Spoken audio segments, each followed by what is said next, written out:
Bueno, compañeros, buenas noches, bienvenidos nuevamente. Vamos a empezar a compartir la pantalla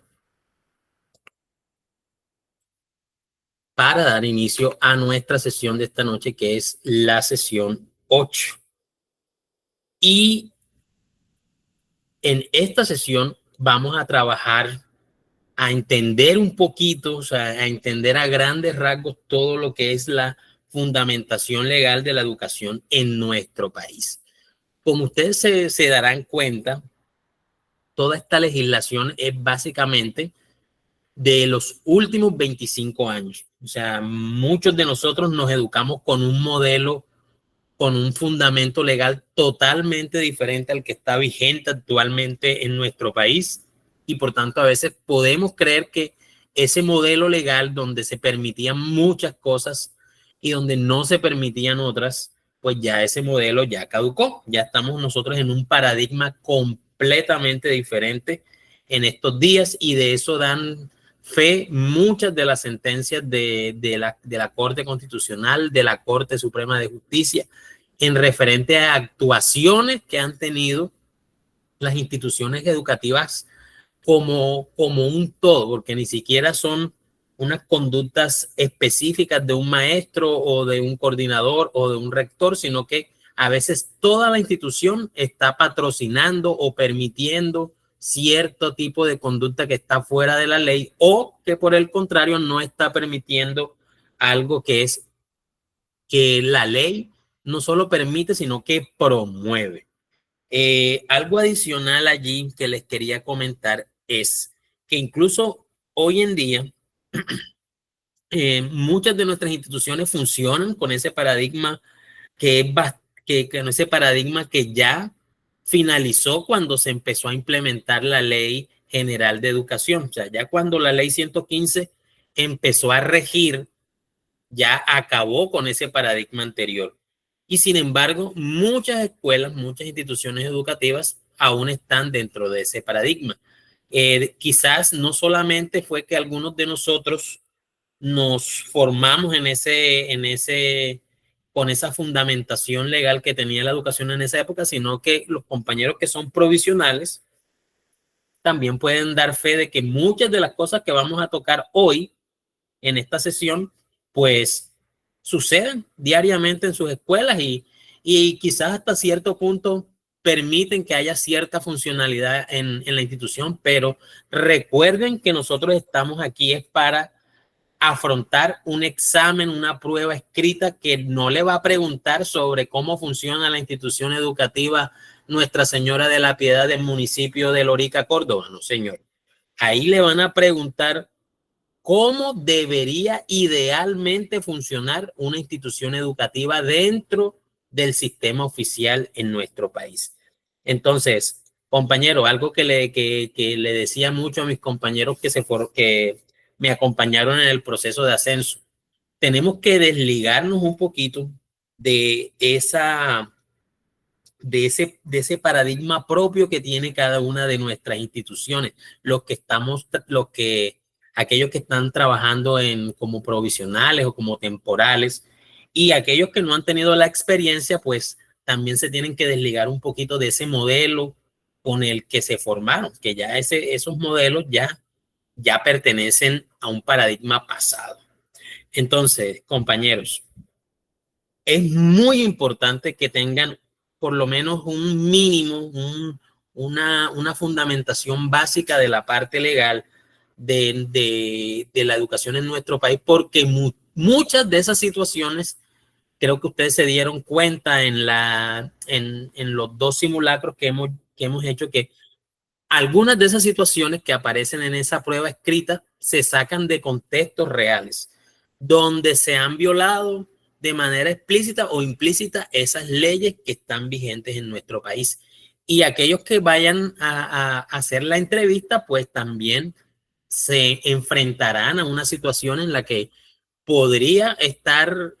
a usted le podrían estar midiendo esa competencia en relación a su conocimiento de la ley. Ahora, muy importante aclarar esta parte. O sea, a usted no le van a preguntar, bueno, ¿en qué ley es que aparece lo relacionado con la inclusión y la promoción de la sexualidad. Eso no se lo van a preguntar. A usted le van a preguntar específicamente, en este caso, qué actuación es legal, qué actuación está fuera de la ley o qué actuación no estaría de acuerdo con la fundamentación legal de la educación en nuestro país. Eso sí se lo van a preguntar. No le van a hacer un examen memorístico sobre las leyes que están vigentes, pero ustedes sí deben tener muy claro qué es lo que la ley en nuestro país permite, no permite, promueve y no promueve. Entonces debemos tener muy clara esa línea, compañeros. No sé si hasta ahí hay alguna pregunta o comentario. Bueno, entonces continuemos aquí. Lo primero y esencial que debemos entender es que toda la fundamentación legal que existe en nuestro país, pues se deriva de la misma constitución política. Específicamente, hay varios artículos, pero muy importante el artículo 67. El artículo 67, que ustedes lo van a poder encontrar aquí en este enlace, que es de la página de la función pública, que los va a conectar a ustedes. Esa página tiene la ventaja de que los conecta con toda con toda el material, la jurisprudencia, con toda la jurisprudencia asociada a ese artículo, a esos elementos. Entonces dice que la educación es un derecho de la persona y un servicio público que tiene una función social y con ella se busca el acceso al conocimiento, la ciencia, la técnica y a los demás bienes y culturas. La educación va a formar a un colombiano en el respeto de los derechos humanos, la paz, la democracia, en la práctica del trabajo y la recreación para el mejoramiento cultural, científico, tecnológico. Tengan en cuenta mucho esas dos palabras, las vamos a recordar más adelante, y para la protección del del ambiente. Entonces, ahí esta parte también es bastante importante en la esencia de que quién es el responsable de la educación en Colombia. Porque ahí hay como una tiradera de se tiran el balón algunos. Los maestros se lo tiran a los padres se lo tiran a los maestros y los maestros se lo tiran al Estado, etcétera. Pero mira que aquí mismo la Constitución nos dice que la educación es responsable tanto de la familia como de la sociedad como del Estado. Y la escuela es el representante del Estado. Entonces, por tanto, no es únicamente la escuela la que debe formar al menor, sino que también es una responsabilidad de la familia y de la sociedad. Y ahí indican que hay unas edades obligatorias en las que un menor siempre debe estar en la escuela. Entre los 5 y los 15 años, obligatoriamente un menor de edad debe estar en la escuela. Entonces, por eso usted quizás ha visto que, bueno, por lo menos yo lo he visto como un par de veces que en los semáforos a veces que llevan niños como, no sé, como para pedir colaboración en los semáforos, a veces llega la policía y empieza a preguntar si el menor está en el colegio, es que por qué no está en el colegio. Imagínense, entonces se arma un problema ahí bastante importante. Y ahí dice que, bueno, dentro de esa dentro de esa obligación que tiene el Estado de proporcionarle la educación en ese rango de 10 años, pues ahí está el año de preescolar y están los 9 años de educación básica, de primero a noveno. Ya los dos últimos años no se consideran obligatorios, que es la educación media, 10 y 11. Sin embargo, pues la cobertura que ha habido en la ampliación de la cobertura que ha tenido en nuestro país y el descenso en los niveles de deserción, pues prácticamente se han convertido como en una extensión natural de esos 10 años obligatorios que tiene la educación en nuestro país, de acuerdo con la Constitución. Entonces, la educación será gratuita, de eso hablaremos también más adelante. Y continuando con ese artículo, pues también nos habla de que el Estado no solamente está representado a través de la escuela, sino que en otros estamentos superiores también tiene la función de vigilar. Eso una vez que yo estaba viendo una conferencia con el ministerio que hablaban sobre eso, de que cómo puede ser el Estado juez y parte en todo el proceso educativo. Entonces, ellos afirman que gracias a la autonomía que tienen, bueno, cierto grado de autonomía que tienen las instituciones educativas y las entidades territoriales, puede funcionar ese modelo de que en sitio, con la interacción directa con los estudiantes, pues ahí está el Estado velando por los derechos de los menores directamente, pero esa labor está vigilada en otro nivel por el mismo Estado. Y que de esa manera se puede garantizar el servicio educativo y asegurar por lo menos unas condiciones básicas para que permanezcan en el sistema. Por eso hay mucha preocupación cuando hay índices altos de deserción, porque ahí se está violando este principio constitucional. Ahora, ¿quién paga por toda esa gratuidad que debe regir en la educación oficial en Colombia? Pues ahí afirma la misma Constitución que es un esfuerzo de la nación, pero también de las entidades territoriales, que no solamente deben aportar, sino que también deben administrar apropiadamente estos recursos. Bueno, el artículo 68 de la Constitución, pues, habla sobre los establecimientos educativos privados. Eh, Algo muy importante, que la comunidad educativa hace parte de la dirección de las instituciones de educación. Aquí tengamos esto muy presente, compañeros. Las instituciones educativas no son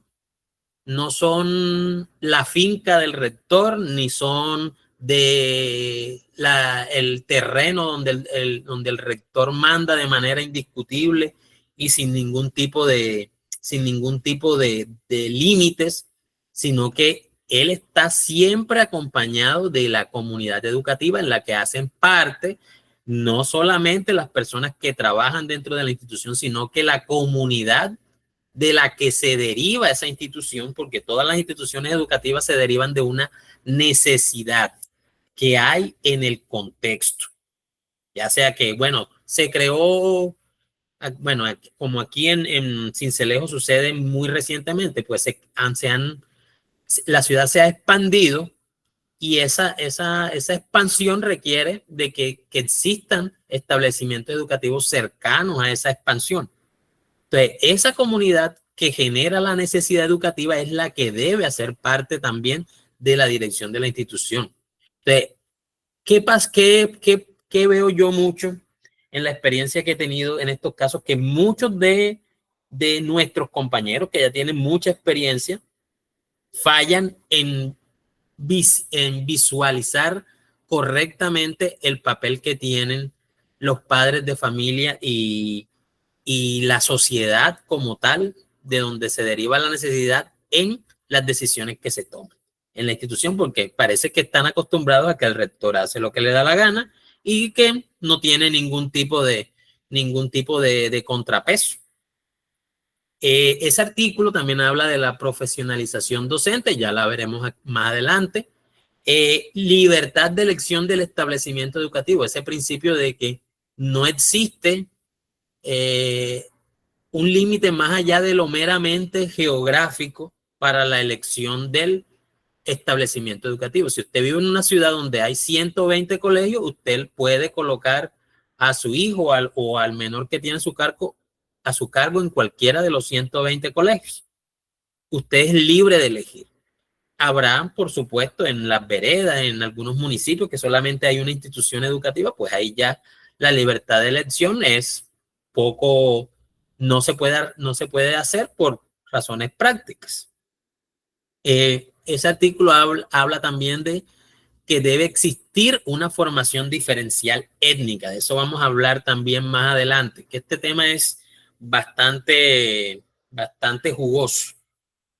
La protección especial con trastornos o discapacidades, que ya ese segmento de esta directriz constitucional ya se elaboró bastante. Yo creo que Colombia es uno de los países que tiene un respaldo en, en la parte legal, toda esa parte jurídica, tiene muy sólida en comparación con nuestros países vecinos. Y también el compromiso de erradicar el analfabetismo, que en esa época en la que se inscribió la institución era un problema bastante serio. Gracias a Dios, hemos avanzado muchísimo precisamente en este elemento.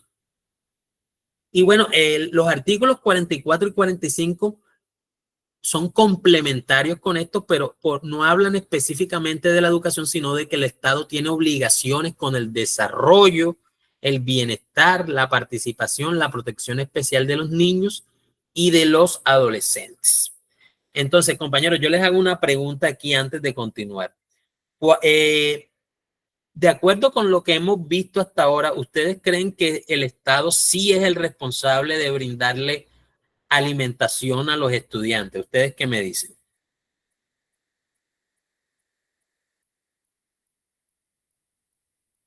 No todos al tiempo.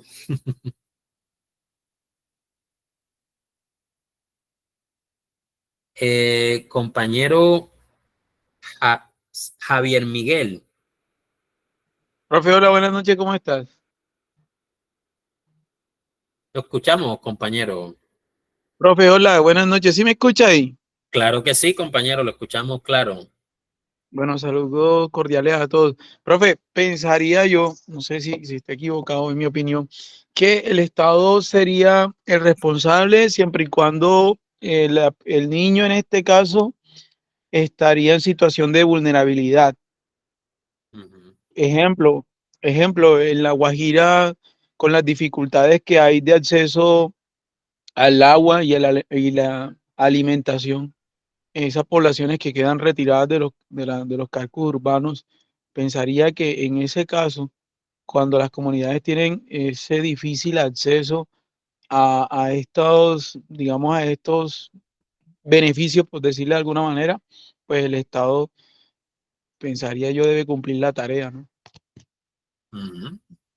Muy bien, compañero. Y no sé, otro compañero que quiera hacer un aporte antes de continuar.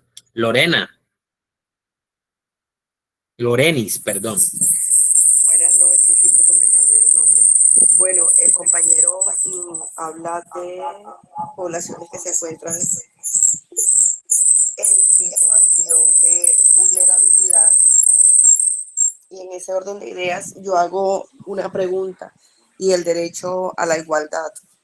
Porque pensaríamos que de repente La Guajira está en condición de vulnerabilidad, pero cuando hablamos de escuelas públicas, pues se entiende que puede pasar que las personas que acceden a la educación pública es porque no es la generalidad, pero puede pasar que tengan de repente recursos limitados para la educación privada. Entonces, hacer esa segmentación de que solo los que se encuentran en condición de vulnerabilidad, se puede pensar de que solo los de La Guajira o en Santa Marta son los que están en las zonas rurales. Y entonces ahí es donde entra ese debate del derecho a la igualdad, de que toda la educación pública debería tener acceso en este caso estamos hablando creo que del PAE. Así es, compañera. Bueno, ¿en qué se basa toda esa, esa idea alrededor del PAE? Porque, bueno, el compañero Javier, él manifestó que eso debería ser como algo relacionado a casos extremos, como por ejemplo cuando hay comunidades que tienen altos índices de niños con desnutrición, pero realmente ese no, o sea, ese caso requiere una intervención urgente, pero todo el principio del PAE, de los planes de alimentación escolar, se basan en la idea de que como el Estado debe participar en todo el proceso de desarrollo, bienestar de los niños, y eso incluye la alimentación, entonces está en la obligación de acompañar a las familias en ese proceso de suministrar la alimentación a los estudiantes. Parte de lo que se habla en ese entorno es que básicamente el PAE tiene dos propósitos, y uno de ellos ni siquiera está relacionado con la educación. El primero, claro que sí, está relacionado con lo que les acabo de comentar. El Estado tiene responsabilidad en ese desarrollo que deben tener los niños y adolescentes, que ya se ha demostrado con el mismo DANE, ha demostrado que en Colombia nuestros niños no se alimentan correctamente en los estratos socioeconómicos donde atiende la educación pública. Entonces ahí entra el Estado en esa parte para acompañar a las familias con ese proceso de la alimentación escolar. Y el segundo propósito del PAE es, curiosamente, que no tiene que ver con la educación, es la de fomentar el desarrollo del campo, de la agricultura y de la agroindustria en general de la región de donde se está proveyendo. Entonces, si por ejemplo en Montería se presenta el PAE, pues obligatoriamente la ley lo obliga a que se suministre o que se provea de contratistas que están de alimentos que crecen en la región para ayudar a toda esa comunidad campesina. Entonces, compañeros, no es únicamente la familia la que tiene la responsabilidad de acompañar ese proceso de desarrollo a través de la alimentación, sino que el Estado también hace parte de eso, y aquí este es el principio constitucional en el que se basa. Bueno, compañeros, entonces aquí la compañera Mercedes, ella escribió un comentario aquí: pienso que el Estado garantiza y en algunos casos debe generar las políticas para que las entidades territoriales hagan efecto estas políticas.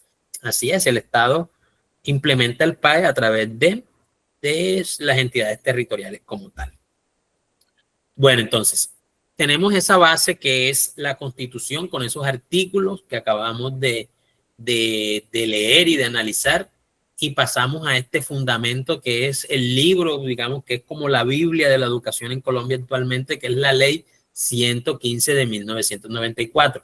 En este enlace, cuando ya se les haga envío de este material, ustedes se van a dar cuenta de que esa ley pues ha sufrido algunos cambios, ha tenido precisiones, ha tenido aclaraciones, ha tenido expansiones, se le han recortado algunas cosas, pero en general es el mismo documento de hace 31 años, o sea, es el mismo documento.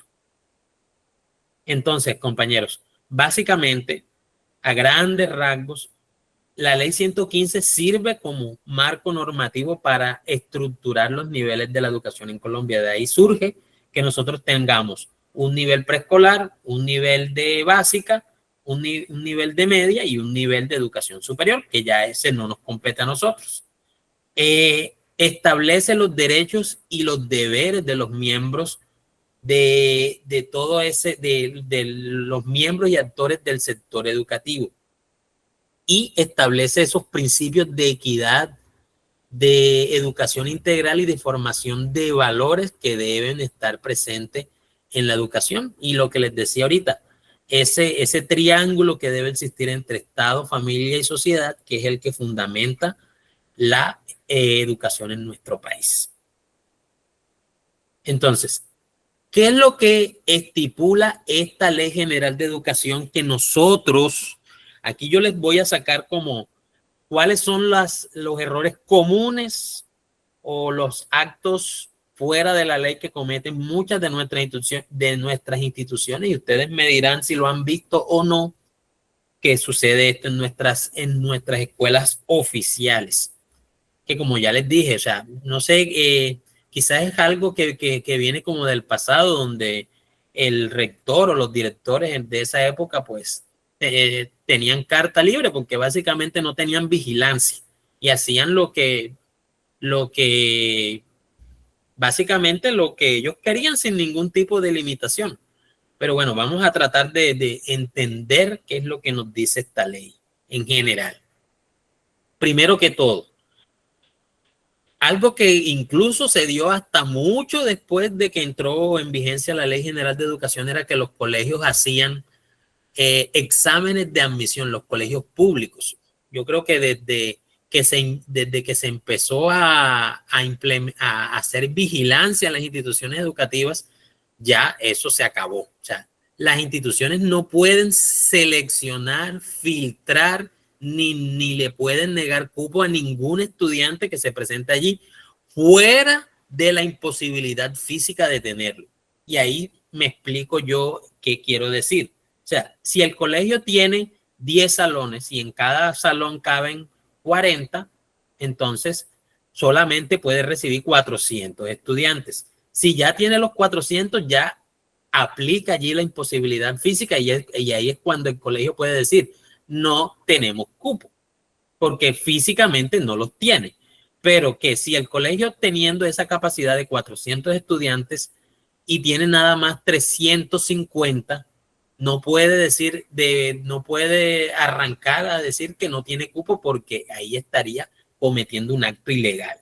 No le puede decir a alguien que llegue a ese colegio a pedir el cupo, a decir que no tiene, porque no le cayó bien la señora, o porque el niño llegó con el pelo muy largo, o porque tenía el arete en la nariz.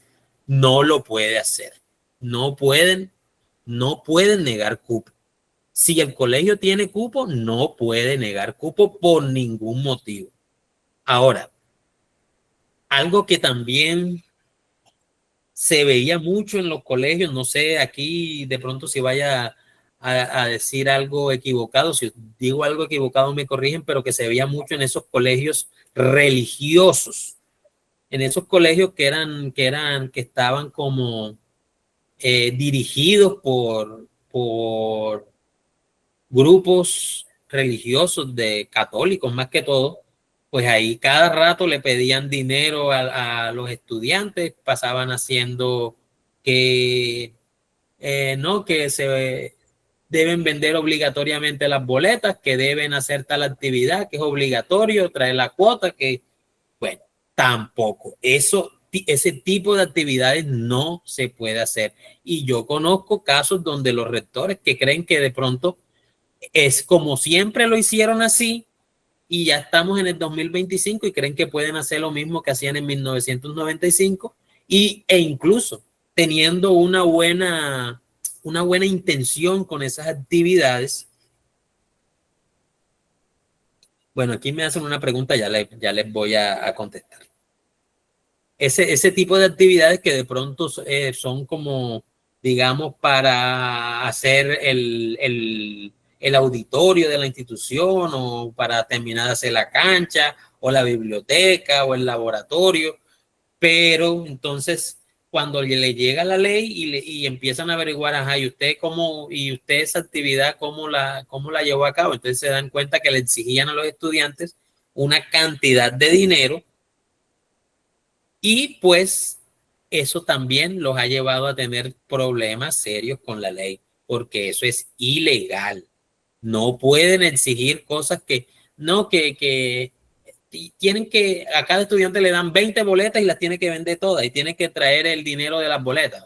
Se va a meter en un problema. O que usted de pronto no, que yo soy docente y voy a decorar el salón, necesito una cuota de 4,000 pesos para cada estudiante para decorar el salón. Se va a meter en un problema. Se va a meter en un problema.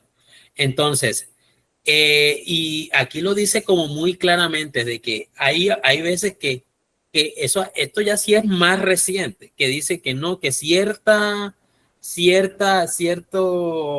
actividades de recolección de dinero son voluntarias o son colaboraciones, pero que en la práctica usted va a ver, y entonces básicamente lo de voluntario solamente tenía el nombre, porque en la práctica es obligatorio. Entonces también se meten en problemas. Bueno, entonces para que lo tengan en consideración, sobre todo si les llega a salir una situación en la prueba escrita de ese tipo. Ahora, voy a tratar de responderle aquí a la compañera. Dice, Lorenis, ¿esta prohibición en la obligatoriedad de exámenes de admisión es prohibido solo para escuelas públicas o también privadas? Bueno, ahí las escuelas privadas sí tienen ese albedrío particular de que sí pueden seleccionar a los estudiantes que ingresan a su institución, porque ellos tienen como ciertas,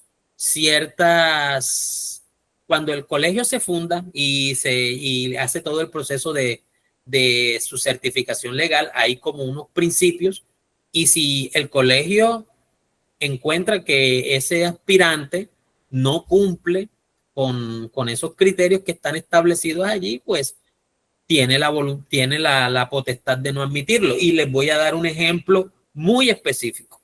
Yo creo que todos conocen al señor de Subiría, que es uno de los nombres que más suenan en la parte de la educación aquí en Colombia. Me imagino que lo han escuchado, ¿sí o no? Ya le doy la palabra al compañero Santiago. Bueno, el señor de Subiría, él es accionista o dueño o copropietario de un colegio que es para superdotados. Y básicamente, para usted entrar a ese colegio, su hijo debe pasar unos exámenes muy rigurosos que demuestren que está en un nivel cognitivo superior. Entonces, usted no puede exigir ahí un cupo por ese principio constitucional, porque ese colegio privado tiene ese principio de selección. Entonces, sí pueden hacer los colegios privados, sí pueden hacer sus exámenes de admisión. Eso no tiene ningún tipo de discusión. A ver, compañero Santiago, lo escuchamos. Anda, compañero Profe, Santiago. buenas noches. Adelante, compañero. Profe, teniendo en cuenta que, ya dice usted que no está estrictamente prohibido el examen de admisión, he visto en algunas instituciones que una vez ya los estudiantes pues finalizan y eso, le hacen unos exámenes como para determinar en qué grupo ponerlo. Es decir, los que tengan tal a tal nota pertenecerán al grupo A, los que tengan tal o tal nota pertenecerán al grupo B y así sucesivamente, los grupos que salgan en cada grado. ¿Qué dice pues la ley al respecto de eso? Porque a mí me parece que es una estrategia como para facilitar los procesos educativos, pero al mismo tiempo resulta siendo un poco excluyente, algo así, no sé. Entonces, no sé. Sí, ¿Qué compañero. dice la ley al respecto de eso?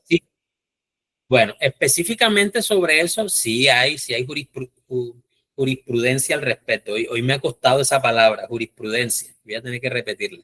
Vea, pero sí hay respecto a ese tipo de casos. Y bueno, ¿qué es lo que dice, qué es lo que que han dicho nuestras cortes basándonos en los principios constitucionales sobre ese tipo de acciones? Que esos son casos de segregación. Y eso es ilegal, porque hay como un sentido como discriminatorio detrás de esas actitudes de lo que usted menciona. Sin embargo, en esos procesos que usted comenta, pues como yo les digo, cuando usted se enfrenta a la prueba escrita, usted tiene que tener muy presente que eso no está de acuerdo con la ley. Sin embargo, puede que existan instituciones donde al aplicarse eso, pues al colegio le funcione. De pronto el colegio tiene algunas metas de calidad institucional, de posicionarse, entonces ahí es como de pronto ve esa posibilidad de tener ese tipo de redistribución en los grupos como una opción. Entonces, pero yo sí dudo mucho que se le pruebe realmente a un colegio que esté haciendo eso, que no creo que haya un rector o un coordinador que ponga eso por escrito. Eso sí sería muy peligroso hacer eso. Generalmente lo que dicen los estatutos es que los estudiantes ingresan y de acuerdo al orden en que hacen la matrícula, pues ahí se van llenando los grupos. Pero bueno, los colegios pueden tener ese tipo de libertades, pero que nos quede claro, compañeros, cuando nos enfrentemos a la prueba escrita, ese tipo de actuaciones están por fuera de la ley, ¿ok? Entonces, algo aquí donde sí siempre como que estamos bastante rezagados en el conocimiento de la ley es en el asunto del debido proceso. Vea, no se puede expulsar ni sancionar a un estudiante solamente porque el coordinador dijo o porque el rector dijo o porque el profesor dijo. No se puede. Usted no puede decir, bueno, el estudiante le hizo desorden en la clase o le faltó el respeto a usted como docente. Usted no lo puede mandar 40 días para su casa de manera unilateral. El estudiante haga hecho lo que haya hecho, la ley lo protege y le protege ese derecho al debido proceso. Entonces, y ese proceso debe estar en el manual de convivencia. Yo sí entiendo que es como contraintuitivo el hecho de que el estudiante pueda hacer lo que le da la gana y no se puedan tomar medidas inmediatas. Pero así como yo creo que también nosotros deberíamos como ponernos en los zapatos de los estudiantes, y así como nosotros exigimos debido proceso cuando de pronto estamos en algún tipo de situación, ni Dios lo quiera, en algún tipo de situación legal o penal, ni Dios lo quiera, exigimos ese debido proceso, pues los estudiantes también tienen ese derecho. No es potestad de una sola persona decidir quién se va, quién se queda, ni por cuántos días, ni por cuántos no. Es el debido proceso el que lo indica. Un momentico, no sé si alguien me está escribiendo. Y esa Pero sería sí la es, autonomía de cada institución, según el manual de convivencia, profe. sí, claro, debe estar en el manual de convivencia, pero ojo, el manual de convivencia no, primero que debemos entender la diferencia entre lo que nosotros, de pronto los de mi época, conocíamos como el reglamento estudiantil, que bueno, yo nunca lo conocí de esa manera, siempre fue el manual de convivencia, pero la diferencia entre un reglamento y un manual de convivencia es que el manual de convivencia es una concertación, no es un compendio de reglas que se emanan de uno o de un, un grupo pequeño de individuos, una concertación. Y ese manual de convivencia debe garantizar todo lo que está encima de él, porque el manual de convivencia no es superior ni a las leyes que vamos a ver ahora más adelante, que apenas estamos viendo en la Ley General de Educación, no es superior a estas leyes y mucho menos a la Constitución. Entonces, este debido proceso pues debe incluir todo lo que por ley se indica, que el estudiante tiene derecho a ser escuchado, a ser escuchada su versión, tiene derecho a aportar las evidencias que lo defiendan y tiene derecho a que dentro de ese comité que impone la sanción, porque solamente es el comité de convivencia el que impone la sanción, esté alguien que esté en capacidad de entender su contexto. Por eso es que dentro de esos comités siempre hay estudiantes y padres de familia. No es por otra razón que los comités de convivencia no pueden estar cerrados, que es el coordinador, el rector y los profesores. No puede ser así. Entonces, no sé si acá me estaban como escribiendo. Vamos a leer qué escriben aquí. Cada institución es autónoma con la comunidad educativa estimular estímulos o sanciones mínimas. Bueno, sí, tiene razón. Igual, ahora lo veremos más adelante, que estas sanciones deben ser proporcionales de pronto a las fallas cometidas y que hay un principio adicional en esas sanciones que, bueno, se los voy a comentar desde ya para que lo tengamos claro. O sea, en principio, como las escuelas son un escenario de goce de derechos, cuando un estudiante comete un acto que requiere una sanción,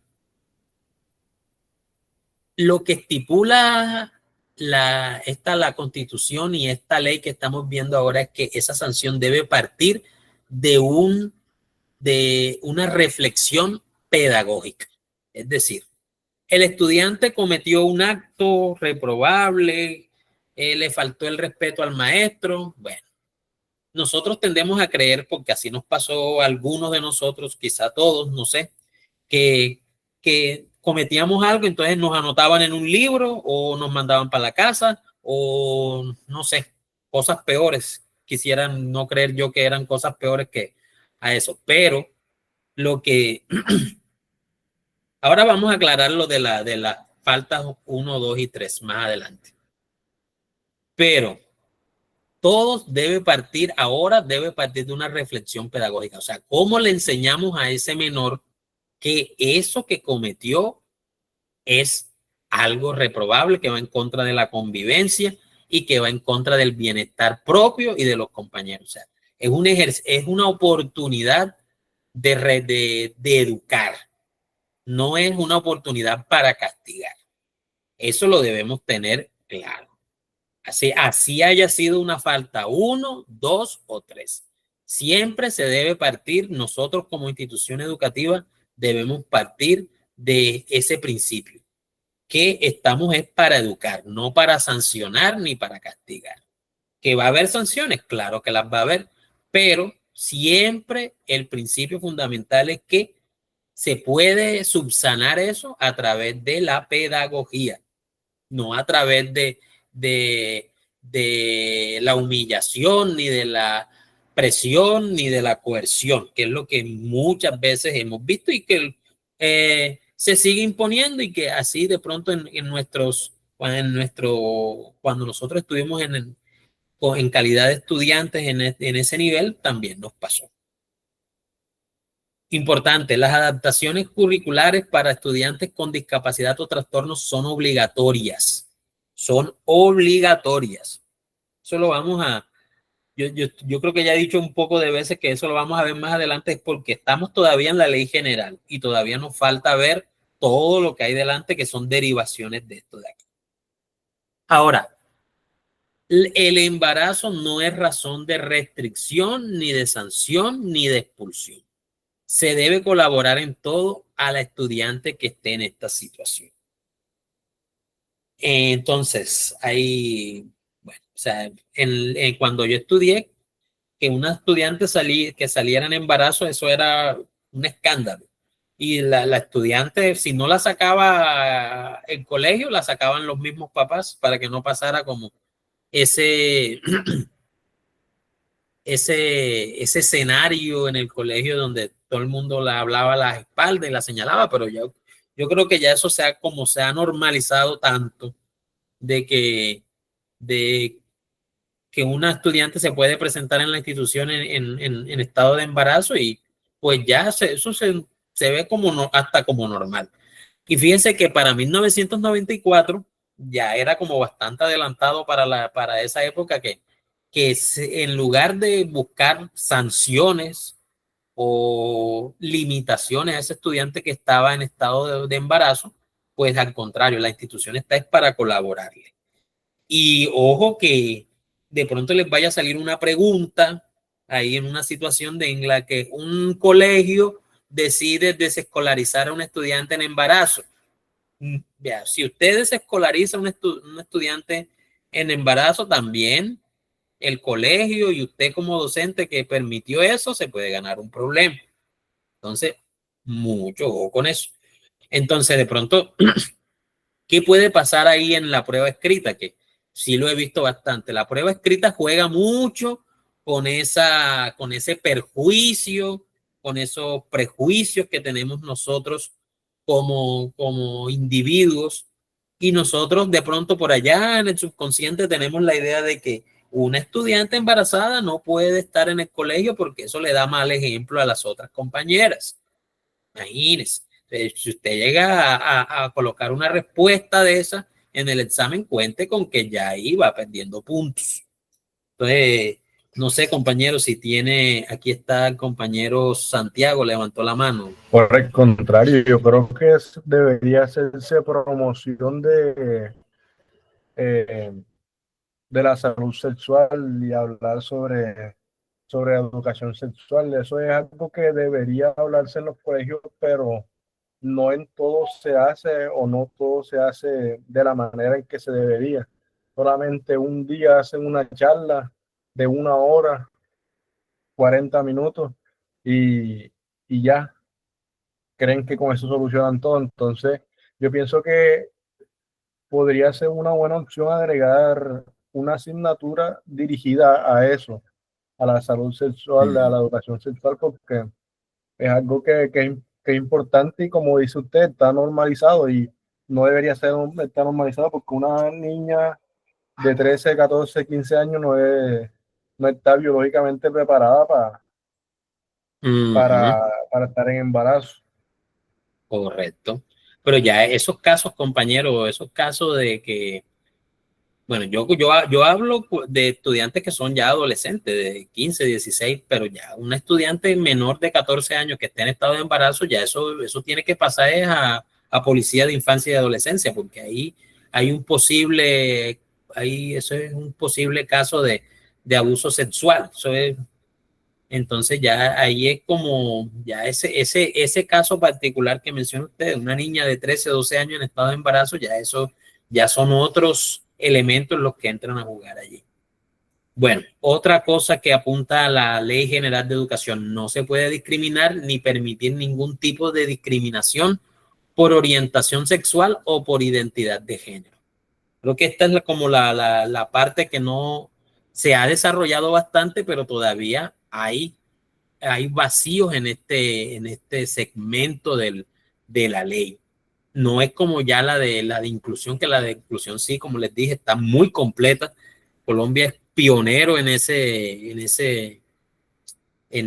tener tan completa, tan formal esa parte de la inclusión. Esta parte de acá sí hay lineamientos generales, pero todavía falta detallar mucho más esa parte. Lo que les decía anteriormente, el manual de convivencia no está por encima de la Constitución y no puede crear acuerdos que limiten los derechos fundamentales. El diálogo y la experticia pedagógica son las herramientas que se deben utilizar. Entonces, digamos un caso particular que del maquillaje, por ejemplo, de que usted cuando usted participa en el proceso del manual de convivencia, se llega al acuerdo entre todos, padres de familia, estudiantes, de que no se va, de que las estudiantes no van a usar mm, maquillaje dentro de las instalaciones del colegio. Bueno, ahí está como un elemento un poco contradictorio en el sentido de que, y peligroso también, de que ese acuerdo habría que mirar si ese acuerdo realmente está limitando un derecho de la menor. Si ella manifiesta que usar maquillaje dentro de la institución es es una expresión de su personalidad o si es parte de un elemento cultural al que pertenece, porque también depende qué tipo de maquillaje, porque hay culturas aquí en Colombia que ellos usan maquillaje facial, cierto tipo de pinturas, que no son necesariamente el maquillaje que nosotros vemos en nuestras ciudades, pero sí, entonces ahí habría que mirar muy bien, porque si usted coloca así voy a solicitar aquí permiso para usar esta palabra, muy folclóricamente usted coloca en el manual de convivencia de que el maquillaje está prohibido o que en la institución educativa, pues ahí se puede meter en el lío porque dependiendo qué tipo de maquillaje puede ser parte de la cultura de Profe, los estudiantes. Adelante, compañero. profe, y no tanto el maquillaje, sino que lo que yo veo como en muchas instituciones educativas, que yo digo que en un día de esto se pueden meter en un lío, que se ponen a meterse también con el pelo de los estudiantes, que no lo lleven pintado, que no lo lleven largo, que no lo lleven no sé qué, eso también puede estar violando el derecho a la libre expresión del estudiante. Correcto. Bueno, entonces ahí voy a aprovechar el ejemplo que coloca el compañero Mauricio para explicar eso. O sea, el manual de convivencia no puede decir explícitamente que el estudiante deba llevar el cabello de cierta o tal cual manera, o que lo debe llevar corto, o que lo debe llevar largo, o que lo debe llevar rizado, o que lo debe llevar liso. No. El manual de convivencia no puede decir eso. Sí, puede tener elementos que están basados en la salud y la higiene, que puede decir, bueno, los estudiantes deben presentarse a las instalaciones de la institución con buena presentación, en buen estado de higiene, bueno, en fin, esas cosas sí, bueno, no lo va a usar con esas palabras que dije yo, pero sí da esa idea. Entonces, ¿qué pasa si usted tiene en el manual de convivencia, bueno, buena presentación, no lo hace explícito y le llegan esos estudiantes con ese cabello largo? Ahí es donde entra esta parte que yo estaba leyendo acá. Un momentico. Esta parte que habla sobre que el diálogo y la experticia pedagógica son las herramientas a utilizar.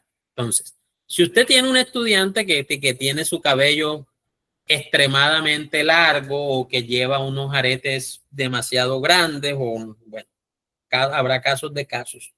Usted lo que debe hacer es aprovechar esa oportunidad para establecer un diálogo con el estudiante y verificar cuál es el motivo detrás de esa apariencia que está llevando al colegio. Algo que sí nos ha funcionado, pues, por lo menos en mi caso, es cuando se dialoga con franqueza con los estudiantes. Que cuando se les empieza a preguntar, hombre, pero ¿cuál es el motivo de que tú quieras venir así, o que quieras venir con ese cabello o con esos zapatos con, o con cierto tipo de elemento que no hace parte del estándar del uniforme?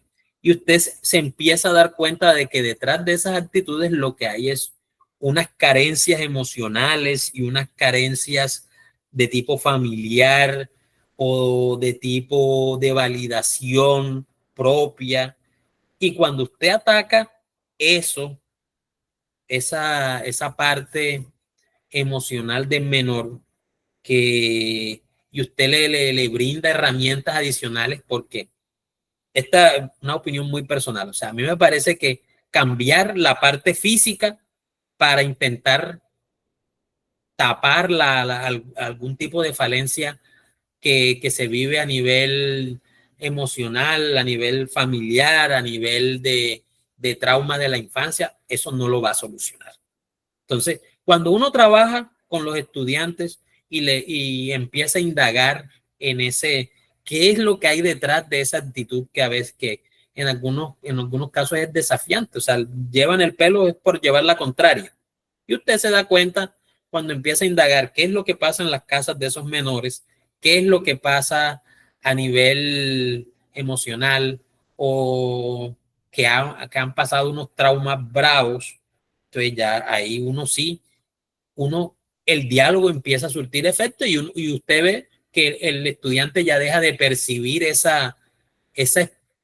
ya no pone su desarrollo personal o de la personalidad asociado a cambios físicos, o está llevando la contraria. Profe, pero yo tengo otra pregunta. Ajá, cuénteme. Y si el estudiante uno se da cuenta que él lleva el pelo de tal forma es porque le gusta. O sea, en lo personal, para mí, yo como docente, como quieran llevar el pelo, a mí no me interesa, después de que aprendan, sean buenos estudiantes y hagan lo que tengan que hacer. Pues en mi caso, no sé los demás. O sea, yo lo digo porque yo también fui estudiante y a mí siempre me pusieron problema por el pelo. Y yo siempre he sido buen estudiante y me he portado bien. Bueno, o sea, yo lo que le estoy diciendo, compañero. Yo los casos que he tenido de eso, que han sido muy pocos, no sé si de pronto en otras instituciones ha sido Es la excepción o es la regla, pues cuando uno empieza, lo que les digo, cuando uno empieza a hablar con el estudiante y se da cuenta de que esa rebeldía, entre comillas, de traer esos elementos adicionales es por ciertas cosas que pasan en la infancia o por algún tipo de falencia emocional, los mismos estudiantes ellos mismos se corrigen. Pero bueno, ahí sí hay un elemento adicional que en eso sí estoy de acuerdo, es que cuando se permite, es algo que nos explicaron también en una conferencia en la que yo asistí, que era cuál es el propósito del uniforme escolar. Entonces, en el contexto de la educación pública, precisamente la idea del uniforme es que los estudiantes estén en una situación donde ninguno pueda ponerle el pie al otro porque yo tengo el jean de 350,000 o los zapatos de 500 o porque yo sí me puedo pintar el pelo o porque yo sí tengo el arete de no sé qué. Ese es el principio básico. Y usted se da cuenta que cuando usted dialoga con los estudiantes y los padres de familia sobre eso, entonces sí, ellos mismos ponen de su parte y empiezan como otra vez a unificarse en el sentido de la presentación personal. Porque ya, o sea, en los 15 años que yo llevo en esta cuestión, sí, efectivamente, legalmente el estudiante puede ir como le da la gana. Que a veces uno dice, bueno, llegará el día en que vendrán en hilo dental también. Y habrá que ver si por ley se podrá o no podrá que lleguen con el hilo dental.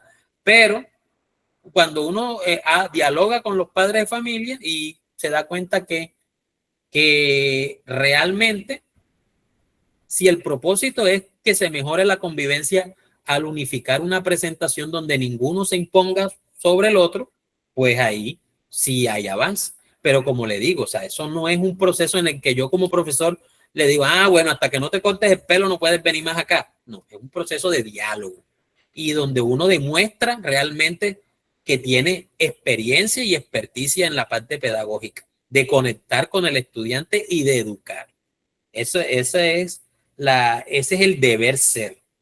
Entonces vamos a leer aquí un poquito lo que nos dicen los compañeros. El comité de convivencia decide qué hacer de acuerdo. Bueno, sí.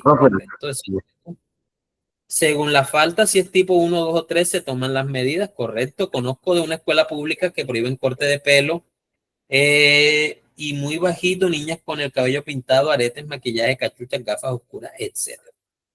Bueno, entonces ahí tocaría, como les digo, depende del contexto cultural, depende de otros elementos allí, pero en principio el asunto es si realmente lo que yo invito a la reflexión aquí es precisamente si los estudiantes pueden ir como ellos les plazca al colegio, pues entonces eso va a generar, que por lo general genera problemas de convivencia. Entonces, ¿por qué a veces se insiste en esa parte a que haya diálogo respecto a la presentación personal, no sanciones e imposiciones? Eso es lo que yo estoy diciendo y eso lo dice la Corte Constitucional. O sea, el colegio sí tiene la potestad de sentarse con los estudiantes y decirle, hombre, nosotros creemos que la presentación personal que ustedes traen no es la adecuada para mantener la convivencia. Eso sí lo puede decir el colegio y no se está metiendo en ningún problema, porque eso es un diálogo. O sea, que el coordinador de convivencia se siente con los 10 estudiantes que están presentando problemas con la presentación con la presentación personal o que no están trayendo el uniforme de acuerdo al manual de convivencia. Claro que sí lo puede hacer. Lo que no puede hacer es sancionarlos. Eso sí. O sea, no puede decir, no, bueno, usted se va hasta que usted no viene más al colegio porque tiene el pelo largo. Usted puede venir, pero entonces ahí es donde empieza ese diálogo, esa conexión con los estudiantes para intentar que haya un acuerdo en respecto a eso, de pronto en lo que no hay en inicio unos puntos en común. ¿Ok? Entonces, compañero Eloy, Adelante.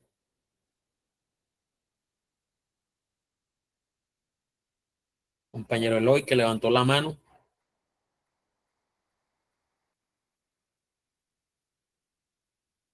No permiten la entrada de estudiantes que tienen pantalones con algún roto. Bueno, ahí sí, no sé. Esa sí sería, no sería una situación que bajo una vigilancia apropiada tenga buen final allí. Bueno, entonces, lo que les comentaba ahorita, las sanciones estipuladas en el manual de convivencia deben cumplir con el principio de proporcionalidad. O sea, no se puede, o sea, No, adelante, compañero.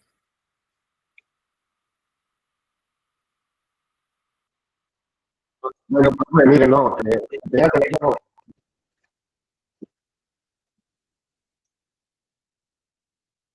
lo que es el uniforme, los aretes, eh, el modelado de los bueno, eso, mi opinión es que, bueno, siempre y cuando esas situaciones no afecten la convivencia con los demás estudiantes, yo creo que se puede permitir.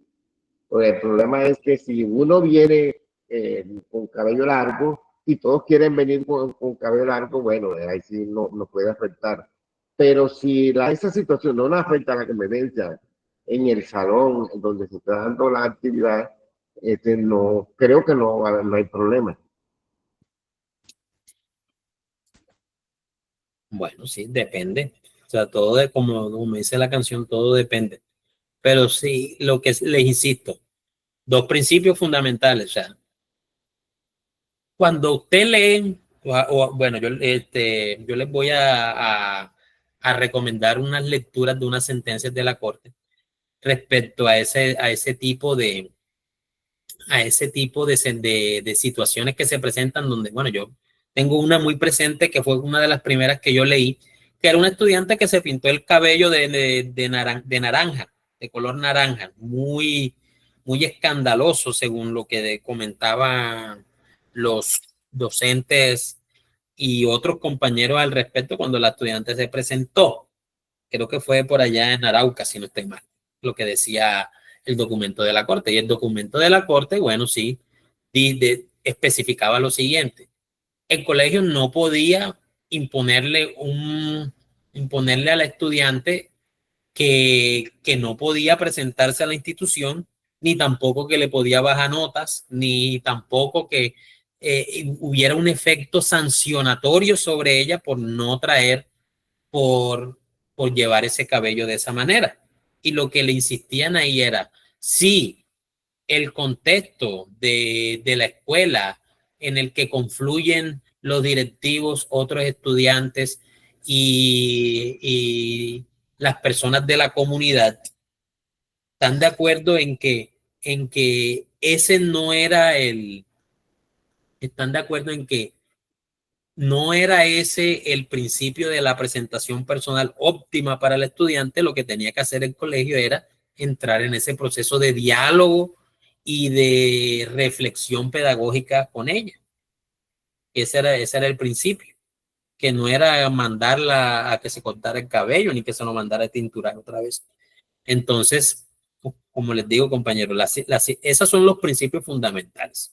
A partir de ahí ya toca mirar caso por caso qué es lo que afecta y qué es lo que no afecta. Si es una cultura, que ahora como está de moda la cultura urbana, tocará mirar si esos elementos que llevan esos estudiantes al colegio realmente hacen parte de una expresión cultural que protege la Constitución o si no lo es.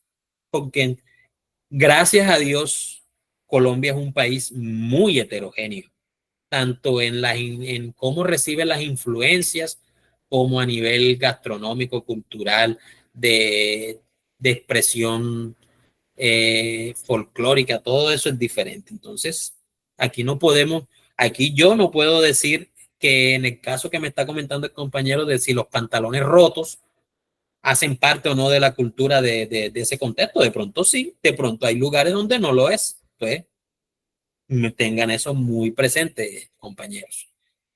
Bueno, entonces acá me quedé porque el principio de proporcionalidad, ojo que dentro de ese manual de convivencia no puede haber sanciones de que no le vamos a mandar al estudiante 3 meses para la casa, o que se le pone una nota reprobatoria en el 40% de la materia.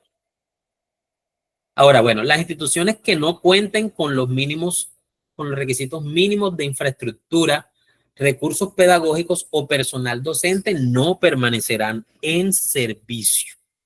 Y esto lo hemos visto muy recientemente en algunas partes del país, donde, bueno, o sea, si la institución queda muy lejos y no encontraron personal docente para que se quisiera ir para allá, pues entonces les toca buscar otras opciones. Sobre todo hay unas zonas por allá en el Bichada, en el Baupés, que hay internados precisamente por eso, porque hay unas zonas que imagínese, o sea, está usted en un municipio, en una vereda incluso, y el colegio está a 20 horas de la vereda. O sea, imagínense, o sea, o sea, muy difícil encontrar un docente que se quiera ir para allá. O sea, imagínense que 20 horas de la vereda y muy complicado en mitad de la selva. Y entonces, por esas razones que por allá en esas zonas es muy común ver que hay internados donde los estudiantes viajan, o sea, no es el maestro el que se moviliza, sino son los estudiantes hasta un centro que donde los estudiantes hasta duermen. No sé si alguien aquí hay de esa región que de pronto nos pueda dar como más luces al respecto. Y bueno, no permanecerán en servicio instituciones que no cumplan con las adaptaciones en los contextos especialmente rurales y étnicos. Y aquí es donde yo voy a hacer un comentario muy particular, porque aquí lo vemos en Sucre. En Sucre supuestamente, en Sucre y en Córdoba tenemos bueno, Sucre en particular tiene las dos. Tiene una zona que es de una zona afro y una zona indígena en lo que respecta a la educación.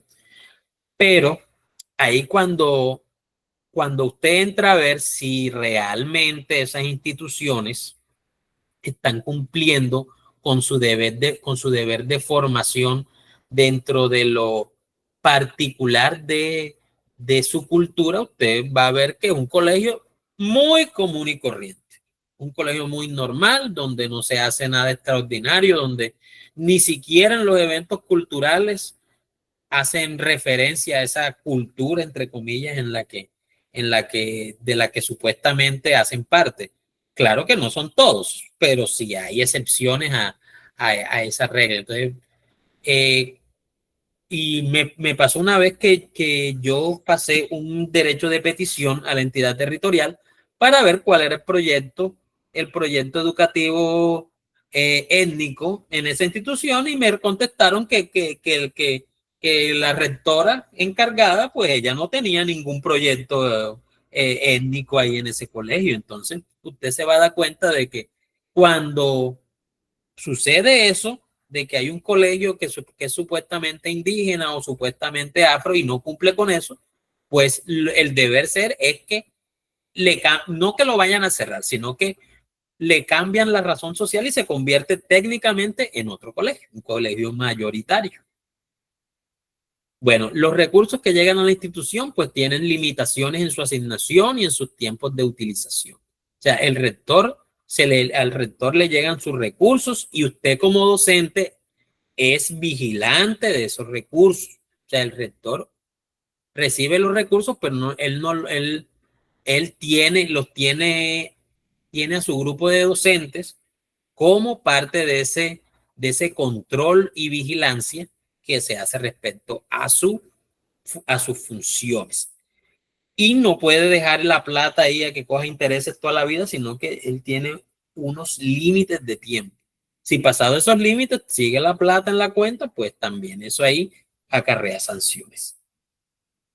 Bueno, importante esta parte, las instituciones educativas no pueden hacer contratación irregular de docentes, ni privadas ni públicas. ¿En qué sentido hacen contratación irregular las privadas? Bueno, que contratan docentes y no les pagan las prestaciones, le pagan la mitad del mínimo, los obligan a trabajar 9 horas. Eso pasa en algunas instituciones privadas y lo peor es que los docentes se quedan callados y no denuncian.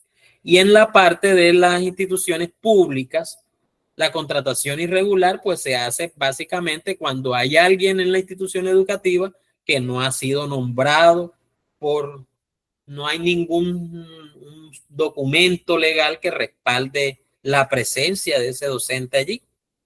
Y pasa mucho en el sentido de que a veces hay docentes que están nombrados y dicen, no, yo hablé con el rector y le dije que voy a mandar sobrino mío para que me haga estas 3 semanas. Eso es una irregularidad y le puede acarrear una sanción que lo puede sacar del puesto, como ya se han visto casos. Se debe cumplir el estatuto docente y en las instituciones educativas privadas los incrementos están regulados. De hecho, el gobierno saca un decreto anual donde establece cuáles pueden ser esos aumentos dependiendo de varios factores. Entonces, compañeros, vamos aproximadamente como en el 40% de la presentación.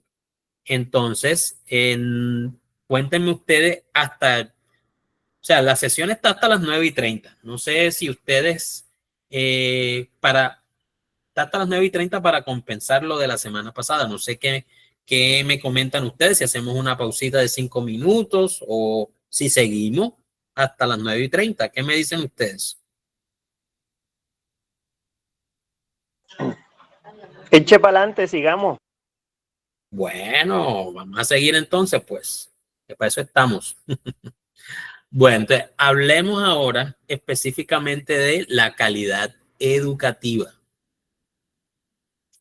Entonces, la calidad educativa se mide a través de unas pruebas, que eso es lo que muchos actualmente no están de acuerdo, de que la calidad, o sea, un sentimiento general que tienen muchos o que tenemos muchos es que la calidad de un colegio no se debe medir únicamente por las pruebas estandarizadas. Pero bueno, ese es un elemento que por ley está implícito. O sea, la ley dice que la calidad educativa se está midiendo a través de esos instrumentos. Y pues para eso está el ICFES. Esa ley de 1324 del 2019, pues le hizo unas modificaciones al IFE, porque el IFE es una institución que existe hace muchas décadas, pero esa ley en particular le dio unas características y unas potestades especiales, sobre todo en esa parte de que tiene una autonomía administrativa. Y esa entidad es la encargada pues de hacer la fundamentación teórica, el diseño, la elaboración y la aplicación de los instrumentos de evaluación de la calidad educativa, que a nivel de secundaria son las pruebas Saber 11 y a nivel de educación superior son las Saber Pro. Y esa ley indica que esas 2 pruebas son obligatorias. Yo como me gradué antes de mi pregrado, me gradué antes del 2009, la Saber Pro no era obligatoria, pero ahora, en esta época, sí lo es, al igual que la prueba Saber 11. Pasando al decreto 1075 de 2015, si ustedes, bueno, ahora que yo se los comparto, ustedes van a ver que ese es un libro súper extenso, pero precisamente porque es compilatorio y ahí recoge muchos elementos que estaban como sueltos en otros decretos, leyes y circulares, y también hace muchas aclaraciones sobre la ley 115, que es la Ley General de Educación, respecto a cómo se debe estructurar el sector educativo, cómo se financia, cómo se contrata. De hecho, ahí, o sea, yo hace unos días estaba viendo la parte de contratación y eran como 100 páginas, nada más la de contratación. La de gratuidad está también ahí implícito, jornada escolar, calendario académico, sistema institucional de evaluación, todo eso está ahí metido. Alimentación y transporte escolar, que están pues bastante en boga en estos momentos, sobre todo la parte de alimentación. Es un decreto muy extenso, eso es, bueno, pero si usted se lo lee y lo interioriza y reflexiona sobre él, pues ya usted queda listo para la labor docente. Es un decreto muy completo. Yo creo que quizás la diferencia con la ley 115 es que la ley 115 marca líneas, pero no da mucho detalle. Es del cómo. La ley 115 nos da el qué. Este decreto 1075 nos explica el cómo. Bueno, entonces, claves importantísimas ahí que podemos sacar del 1075 de 2015. Lo primero es lo relacionado con los planes individuales de ajuste razonable, que son los PIAR. Esos son los ajustes que se le deben hacer a los estudiantes con discapacidad y con trastornos. Y antes de que alguien me corrija, pues ya, porque sucedía algo hasta hace unos meses, que la gente, no sé, o sea, acá en el gremio docente estaba como inseguro de qué término era el que debía usar en estos casos. Que no era discapacidad, sino era capacidades especiales, que no era así, sino que eran necesidades educativas especiales, no que era no sé qué. Y al final, ya hace el año anterior, pues ya el ministerio zanjó eso y dijo que eran discapacidades y trastornos. Esos son los términos que se deben aplicar. Entonces, los estudiantes que tienen esas situaciones de discapacidad y trastorno deben tener planes individuales de ajustes razonables obligatorios. No son opcionales. No se puede promover a los estudiantes sin seguir los criterios establecidos. ¿Qué pasa en muchas instituciones? Ojalá que no creo yo que en algunas regiones de Colombia sí son muy estrictos con esta parte, pero en algunas instituciones sucede que el estudiante no, que porque estuvo enfermo, que porque no pudo asistir a las clases, que porque, ajá, pero entonces dice el colegio, no, es que tenemos que ser comprensivos, tenemos que ser humanos, eh, tenemos que apoyar a este menor que está pasando por una situación muy compleja, y bueno, sí tiene razón, pero así como el colegio tiene la obligación de brindarle ese apoyo al estudiante en este tipo de situaciones, pues el estudiante también tiene que cumplir unos requisitos para ser promovido. O sea, el estudiante no puede ser promovido en base a que está pasando una mala situación. En esos casos, el colegio debe tener unos lineamientos. Y les explico. O sea, si el colegio llega a suceder esa situación en que un menor, que pasa muchas veces, que un menor estuvo en una cirugía o que estuvo internado en una clínica de reposo por un tiempo, o que, bueno, o sea, pasó una tragedia familiar y se tuvo que ausentar, el colegio pues debe tener unos lineamientos muy claros dentro de su manual de convivencia y dentro de sus estatutos y dentro de su PEI, donde haga explícito qué se debe hacer en estos casos. ¿Me permiten un momentico, compañeros? Denme unos segunditos, por favor.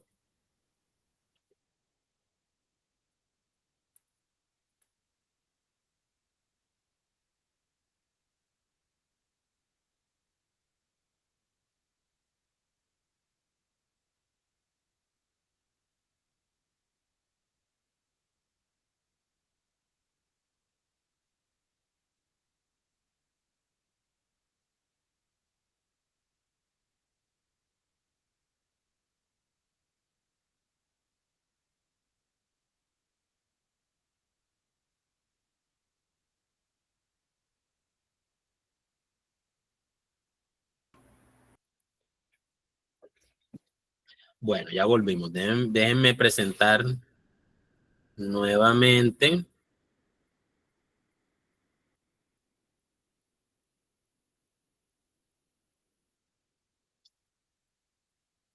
Bueno, y vamos por aquí. Sea como sea, o sea, si el colegio es serio y tiene todo en regla, ese tipo de situaciones, pues eso debe estar explícito en algún tipo de circular, en algún tipo de documento interno de la institución que se debe hacer en estos casos, pero no es simplemente por decisión de que, no, que el coordinador es el tío del menor que no pudo asistir, entonces hay que darle el año. Bueno, eso sí, una investigación no se la aguanta.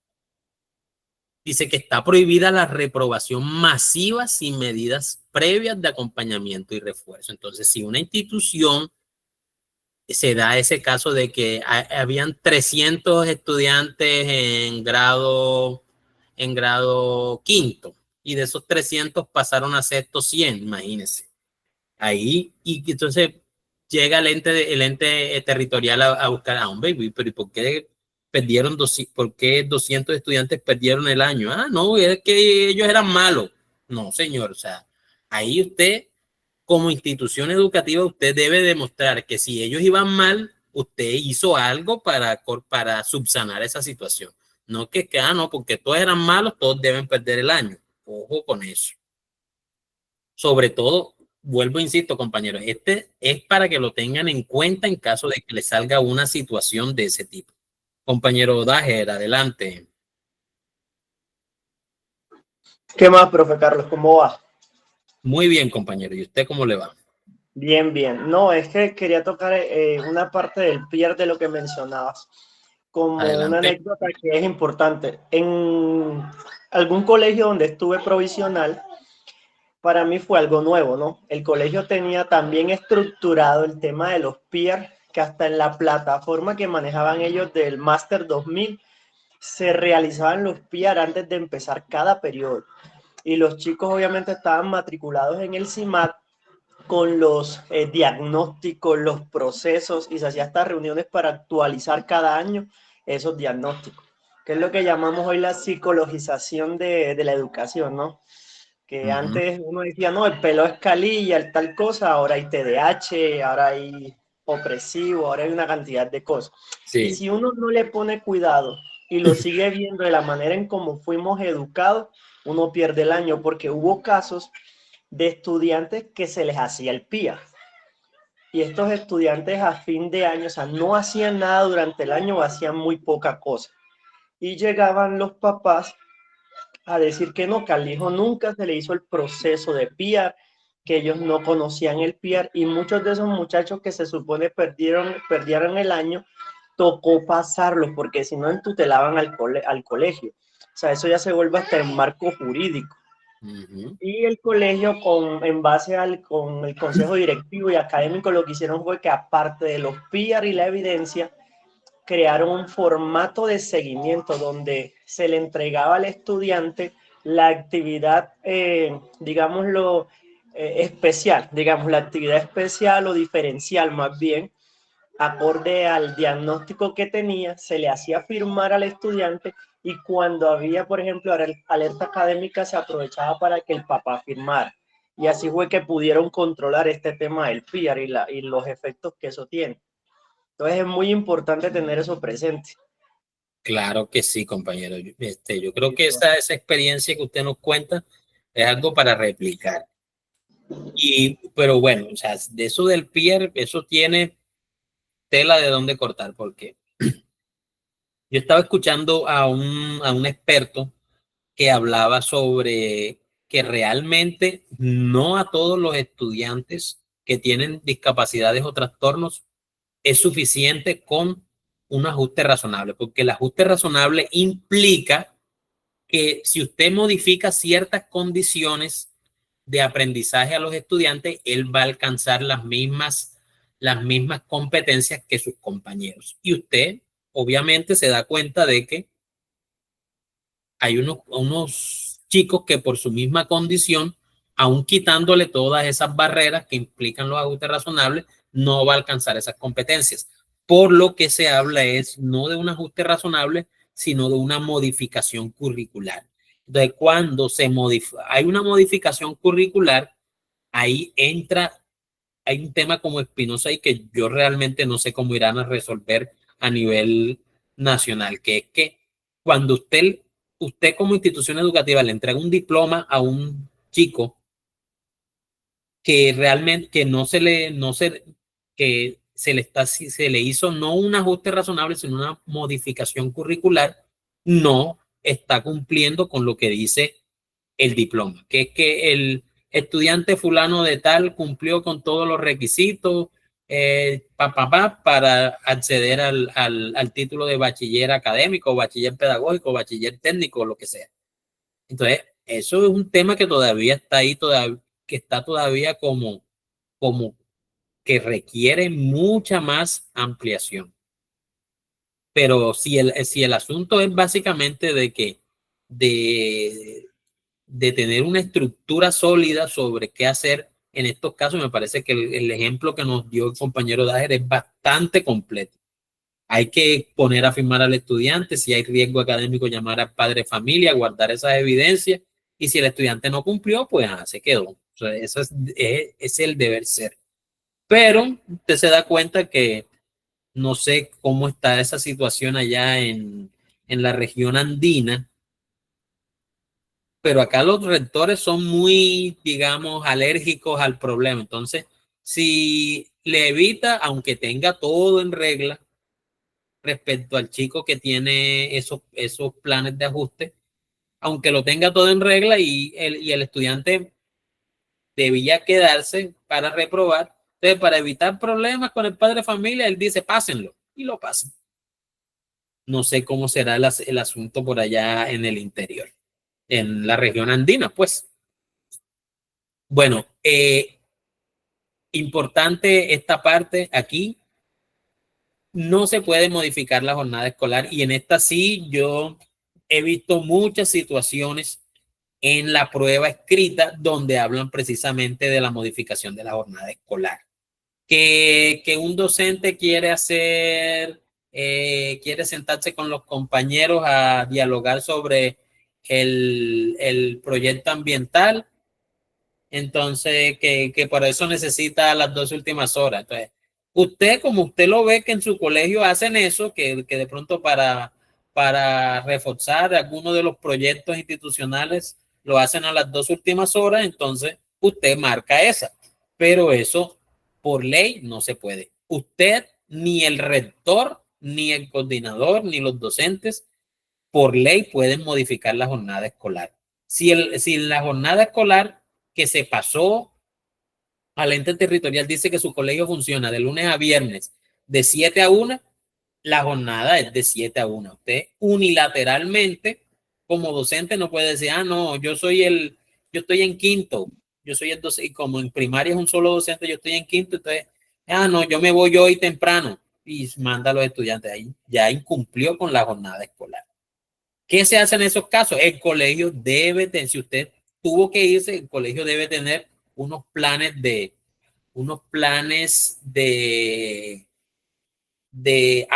reacción a este tipo de situaciones.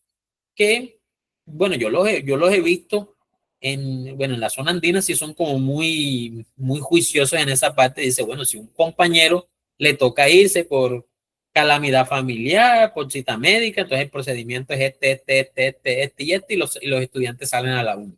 No es que entonces el docente de quinto se fue y ya entonces llaman a los papás para que los vayan a recoger. Ese no es el deber ser, aunque en muchas instituciones se ve ese caso. Pero para que lo tengan en cuenta en la prueba escrita, no se puede modificar la jornada escolar. Los docentes no pueden tener horarios y funciones fuera de los estipulados. Ahora que salió recientemente una legislación respecto a los horarios de los docentes que dice que no pueden estar más que deben estar obligatoriamente 6 horas diarias de 5 días a la semana en la institución, y que hay 2 horas autónomas. Anteriormente se decía que era discreción del colegio o del superior que se hacían esas 2 horas. Ahora yo creo que hay una incompatibilidad allí. Yo tengo que leer muy bien ese decreto para ver, pero de lo que yo alcancé a leer, no vi nada de eso, porque hay una incompatibilidad allí entre la que no se pueda modificar la jornada escolar con lo de los horarios. Porque usted, para poder sincronizar un grupo de docentes para que haga cierto tipo de trabajo dentro de la jornada y que no se altere el funcionamiento de las clases, ahí sí hay una contradicción seria. Yo voy a echarle otra leída a ese documento para ver qué habla. Profe, Adelante, compadre. pero eso puede ser como un problema porque, por ejemplo, acá en la normal de mi pueblo hay profesores que a veces, o sea, acá es un megacolegio, tiene jornada única, pero como son tantos docentes y tantos estudiantes, hay profesores que tienen hasta 8 horas seguidas sin descanso y hay veces que hay profesores que tienen 2 horas el primer bloque y ya no tienen más horas. O sea, si tienen que estar 6 horas de permanencia ahí, entonces van a estar 4 horas ahí mirando lejos. Bueno, eso es lo que dice la ley. O sea, la ley le indica a usted que usted tiene que permanecer dentro de la institución en ese rango de tiempo, aunque sea para verse las caras, pero realmente los colegios que son juiciosos, que yo lo que digo es que voy a ser muy autocrítico con mi región. Acá en la costa nosotros somos muy laxos en ese sentido, porque nosotros acá a veces el docente tiene la hora libre y realmente es que el mismo concepto de hora libre es como errado, porque se supone que usted en esos espacios que tiene entre horas, usted debe hacer cierto tipo de actividades. Usted va a un colegio, yo tengo la experiencia de que cuando estuve en Risaralda, los docentes que tienen horas libres, entre comillas, pues en esas horas tienen horario de atención a los padres de familia, en esas horas deben presentar algún tipo de informe respecto a los estudiantes o se les especifica que, bueno, esta semana usted va a utilizar sus 4 horas libres para subir las notas de tal cosa. Profe, pero vuelvo y digo, ese es un problema porque se supone que usted no puede trabajar más de 24 horas semanales o 26, creo que son. Entonces, si igual usted va a tener oficio. A ver, te voy a explicar algo. O sea, hay una diferencia entre la jornada escolar y las horas efectivas de clase. La jornada escolar de un docente es de 30 horas a la semana, que son 6 horas todos los días. De esas 30 horas, 22 son de trabajo en el aula, pero las otras, en básica secundaria por lo menos, en primaria son 25 de 30, o sea, 25 de trabajo efectivo en el aula y 30 de permanencia en la institución, más 10 horas adicionales de trabajo autónomo. Entonces, no significa que usted de las 30 horas que tiene que estar en la institución, usted solamente va a trabajar las 22 y en las otras va a tomar tinto. Lo que dice la ley es que en esas horas usted debe realizar otro tipo de labores. No es que usted trabaja las 22 y si tiene las 5 últimas libres, usted se va para su casa. No. Eso por ley no es así. Por ley usted debe permanecer en el colegio y los colegios que son juiciosos, pues sí, tienen una programación incluso semanal en la que usted no solamente para justificar las 8 horas que para completar las 30, sino de las 2 horas de trabajo autónomo.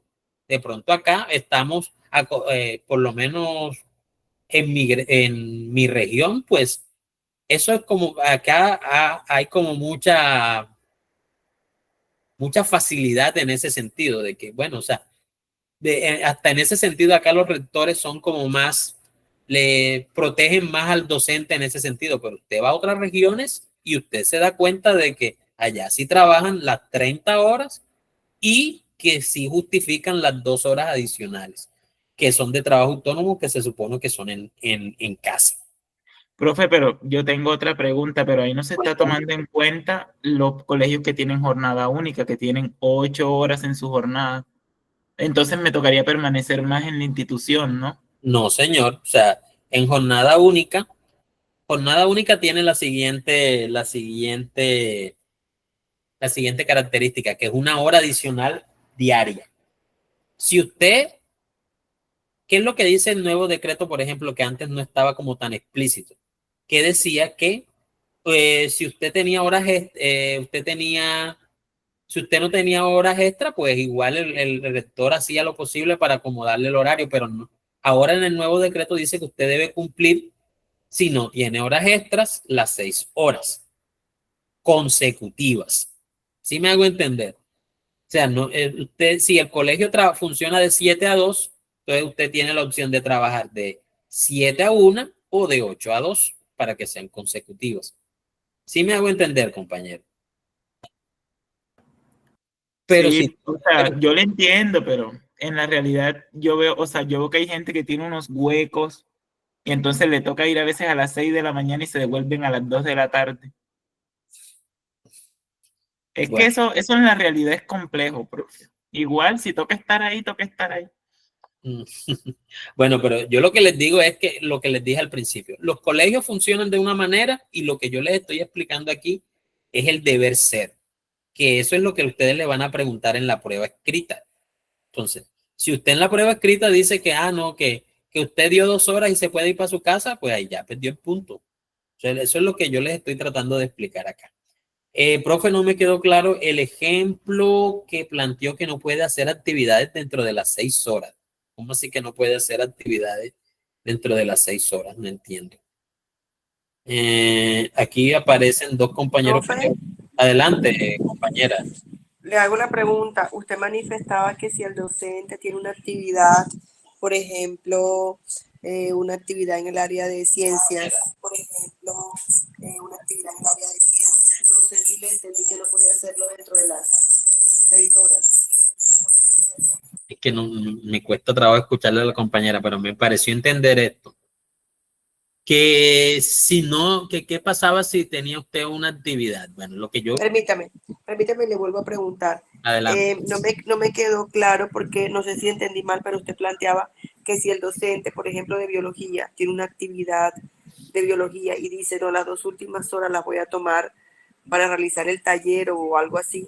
Es decir, no le comprendí bien esa parte, que no puede hacerlo dentro de la jornada. Ese fue el primer ejemplo que puso.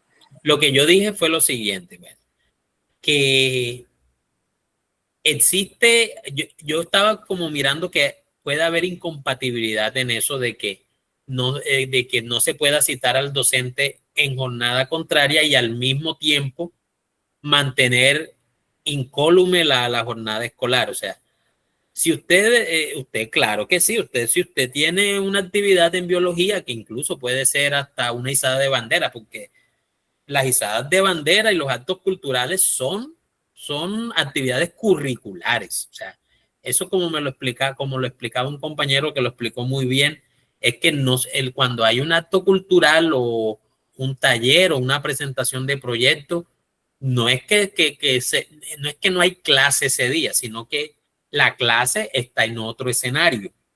Una izada de bandera es una clase que está en un escenario diferente. Lo que yo resaltaba que podría haber como una incompatibilidad era que cómo se hace para cumplir ambas cosas. Que no se modifique la jornada escolar, pues decir que no puedan salir los estudiantes 2 horas antes porque va a haber una reunión y que al mismo tiempo los docentes no puedan asistir en jornadas en una jornada fuera de sus 6 horas. Eso era lo que yo decía, que de pronto había incompatibilidad. Habría que mirar, digo, vuelvo e insisto, que hay que leer bien ese decreto para ver qué dice al respecto. Listo, compañera. Entonces vamos a seguir con lo de no pueden tener horarios y funciones fuera de los estipulados.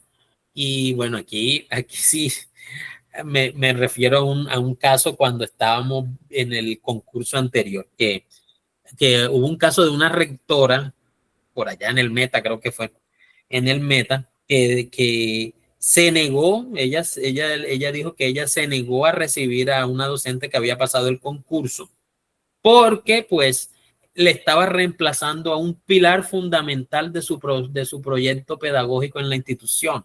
Y cuando se empezó como a abrir ese caso, que lo estaban como exponiendo, pues nos dimos cuenta, los que participamos en ese foro, que era que la docente que iban a reemplazar, pues o sea, la rectora le había delegado casi todas las funciones del colegio a ella. O sea, prácticamente era una vicerrectora. Entonces, con razón, o sea, si la docente la docente le hacía la autoevaluación institucional, le evaluaba a los docentes del 1278, le hacía una cantidad de cosas, entonces llegaba la otra persona nombrada por concurso, obviamente la rectora entró en pánico. Hombre, ¿qué voy a hacer yo ahora si ya mi apoyo no está aquí? Igual, por ley, tenía que recibir a la que pasó el concurso, así se haya quedado sin su apoyo. Bueno, y esta parte, la de la jornada única, que solamente se puede aplicar si se cuentan las condiciones apropiadas de ley. Bueno, entonces, ¿qué podemos observar ahí de algunos incumplimientos de ese decreto 1075? Primero, lo que les decía, hay colegios étnicos que no son étnicos. Vaya usted allá a ver los colegios que hay dentro de la zona de los resguardos y mire a ver cuántos realmente tienen un proyecto donde se resalte la cultura indígena, y usted se va a sorprender. Obligatoriedad de la evaluación del desempeño docente, eso es para los docentes del decreto 1278, que se le deba garantizar traslados a los docentes. Eso es un proceso que se hace anualmente en todas las entidades territoriales, que no se puede ofrecer programas de educación formal sin registros calificados, y que haya disparidad entre las condiciones especificadas en el registro calificado y las condiciones reales. ¿Qué pasa en estos casos del registro calificado, que afecta más que todo es a las instituciones privadas? Que cuando usted va a abrir un colegio o va a abrir un instituto técnico o incluso una corporación universitaria, y usted dice, bueno, o sea, es que yo cuento con tantos salones, cuento con tantos docentes, cuento con esta capacidad presupuestal, y cuando usted va a ver, ni lo uno ni lo otro. Entonces, cuando existe esa disparidad, ahí ya le cae todo el peso de la ley a esa institución. Profe, Por violar el registro calificado. Adelante, compañero. ¿cada cuánto en las instituciones públicas se renueve el registro calificado? No, pero que en las instituciones educativas públicas, el que genera la personería jurídica de las instituciones educativas es el ente territorial. Y el ente territorial es el que se reserva el derecho de mantener la institución abierta o de cerrarla de acuerdo a los criterios que yo les decía anteriormente, compañero. Pero las privadas es otro cuento. O sea, usted lo que me está diciendo es que las instituciones educativas públicas no tienen que hacer ese papeleo de renovar el registro calificado, sino que es la gobernación la que decide si mantener la institución abierta o no. La entidad territorial, sí, señor. Vea, ahora que yo estaba mirando, por ejemplo, el posgrado que me encuentro realizando, el registro calificado que tiene para ese programa en específico lo tiene por 10 años. O sea, en esos 10 años, porque eso se lo otorgó el ministerio de esa manera, por 10 años. Luego de esos 10 años, el programa debe, bueno, antes, porque si no va a haber un periodo donde no va a funcionar. Antes, el programa debe otra vez pasar por el proceso de los pares calificados, de las visitas del ministerio, para que le aprueben ese registro en el que está. Pero, compañero Mauricio, en el caso de las instituciones de educación básica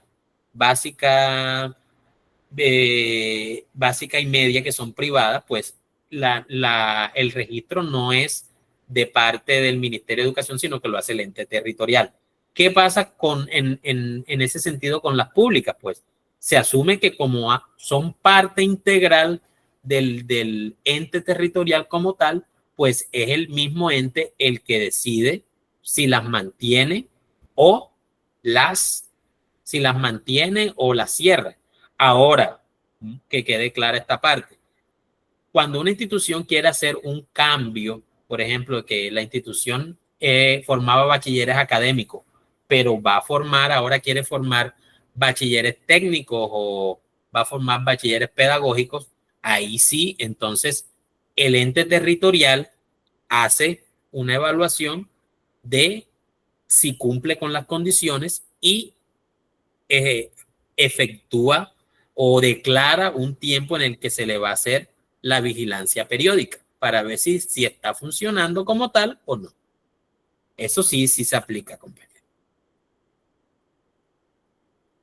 Bueno, vamos a seguir, que ya nos quedan 10 minuticos. Dice, la financiación, bueno, aquí yo sí, esta parte sí me gusta hablar de lo de la financiación porque es un tema que he leído bastante, que bueno, en el sistema educativo público, nosotros los docentes y todo el personal que elabora, pues nosotros se financia a través del Sistema General de Participaciones, que es el que regula esos recursos para la educación y que, por supuesto, es el que garantiza esa puntualidad en el pago. Pero bueno, si nosotros nos remontamos un poquito hacia 30 años atrás o 35 años atrás, ustedes se daba cuenta que no existía esa puntualidad en el pago a los que ejercían la labor docente. Incluso si vamos más atrás, vemos que incluso a los docentes se les remuneraba hasta con tarjetas, con bonos y con cosas que no eran dinero. Incluso tengo una anécdota por ahí que me contó un profesor que ya está pensionado, que cuando él empezó, porque que le pagaban con whisky, imagínense, o con ron. Entonces, fíjense que toda esa parte y con esas impuntualidades que había antes, que por ejemplo, cuando yo estudié mi primaria, o sea, la gran preocupación que había era que muchos docentes que estaban nombrados que estaban nombrados por el municipio, estaban nombrados por el departamento, había que pasaban meses y hasta a veces hasta superaban el año que no percibían sueldo. Eso lo cambió el Sistema General de Participaciones. El Sistema General de Participaciones es primero el que garantizó que se absorbieran a un nivel nacional todos esos docentes que venían laborando en esos niveles departamental y municipal, y segundo, que se pudiera garantizar ese pago mensual de manera puntual, que se hagan los giros a las entidades territoriales. Entonces, cuando se habla yo sí les sugiero a manera de consejo personal que ustedes estudien muy bien cómo funciona ese sistema, porque si ustedes quieren hacer parte de este gremio docente, ese Sistema General de Participación es el que le garantice a usted su estabilidad financiera. Entonces, para que usted pueda tener un criterio propio e informado sobre qué funciona y qué no funciona en ese sistema. Y además de eso, que ese es como que yo me acuerdo mucho cuando Gina Parodi fue ministra, que ella decía que el Sistema General de Participaciones había que modificarlo porque eso salía muy caro. Eso era lo que ella decía, que no era justo que de todo el presupuesto que se tenía para educación, el porcentaje tal se fuera para pagarle a los maestros. O sea, era una cosa que en términos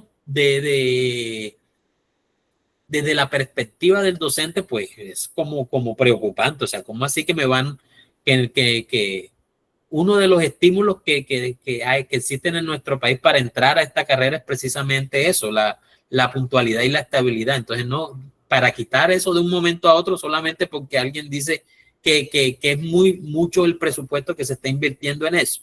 Entonces, compañeros, vuelvo y les hago la sugerencia de que se echen un repasito de esa del Sistema General de Participaciones para que usted entienda cómo funciona. Y además de eso, pues el plan de desarrollo que está en vigencia también apoya con recursos toda la parte educativa. Este es el que tenemos vigente nosotros en este momento, el Plan Nacional de Desarrollo 2022-2026, que es el de Colombia Potencia Mundial de la Vida. Ahí, a partir de ese plan de desarrollo, hay 4 elementos que se aplican específicamente a educación, que tiene que ver con, primero, el aumento de la cobertura en la educación inicial, que era uno del, yo creo que nuestra anterior ministra, la doctora Aurora Vergara, ella trabajó muchísimo en esta parte de lo de la cobertura en educación inicial para que incluyera 2 grados adicionales en el nivel preescolar, que si no estoy mal se llamarían jardín y prejardín. O sea, el nivel preescolar quedaría entonces prejardín, jardín y transición, muy parecido a lo que hay en los colegios privados. Ese es uno de los objetivos. No sé el nuevo ministro, porque yo no le he escuchado hablar nada al respecto. No sé qué avances ha tenido en esta parte, porque bueno, cuando estaba la anterior ministra, sí se le escuchaba bastante, mucho específicamente sobre el preescolar. Ese era como uno de los objetivos que tenía ella en ese tiempo. Adicional, la resignificación de la jornada escolar, que son los proyectos Crece, que en esa parte sí hemos visto que eso sí ha llegado a algunos colegios, pues que no sé si es que están focalizando, pero por lo menos en el colegio donde yo trabajo sí ha llegado. Es una experiencia muy, si me permiten la palabra, es una experiencia muy bacana trabajar en ciertos aspectos que generalmente se dan como por sentado en las instituciones, por ejemplo, en la parte de ciencia y tecnología, en la parte deportiva, en la parte de las artes, pero visto no desde el punto de vista de que el estudiante tiene que estar viendo un tablero, sino desde la práctica como tal. Y eso sí es, o sea, es un cambio muy interesante que ojalá sí se mantenga a futuro. Ese plan también habla de la financiación para la educación pública, específicamente la superior. Tampoco, bueno, ahí sí, esa parte desconozco cómo ha avanzado. Y la cuarta, que también muy importante, que sí hemos tenido como el beneficio ahí, que es la dignificación de la labor docente. Específicamente se ha hablado sobre todo de la parte de la dignificación del salario del docente, de que a pesar de que está en un nivel profesional similar al de otros funcionarios del Estado, el salario es porcentualmente inferior. Entonces, sí se ha hablado de eso. Ahora que estuve leyendo sobre posibles aumentos en el incremento anual, se estaba hablando de unos porcentajes adicionales. Esperemos a ver qué sucede allí. De pronto a ustedes les toca cuando entren a la carrera docente en el concurso que se avecina. Y bueno, ya para finalizar, porque ya se nos está agotando el tiempo, vamos a hablar de los estatutos docentes. Entonces, yo sé que algunos de ustedes lo manejan. Hay 2 estatutos en vigencia en este momento, que es la ley 2277 de 1979, que es un estatuto de ingreso, ejercicio, estabilidad y ascenso a los educadores.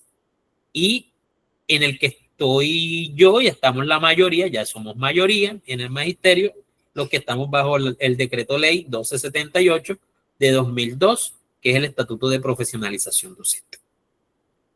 Básicamente la diferencia entre estos dos es que el primer es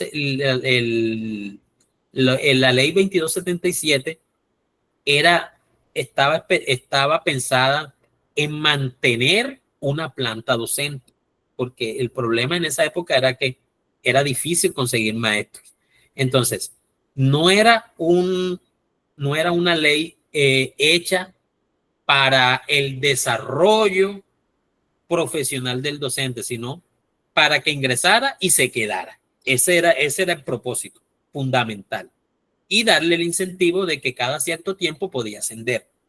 Ese era el propósito.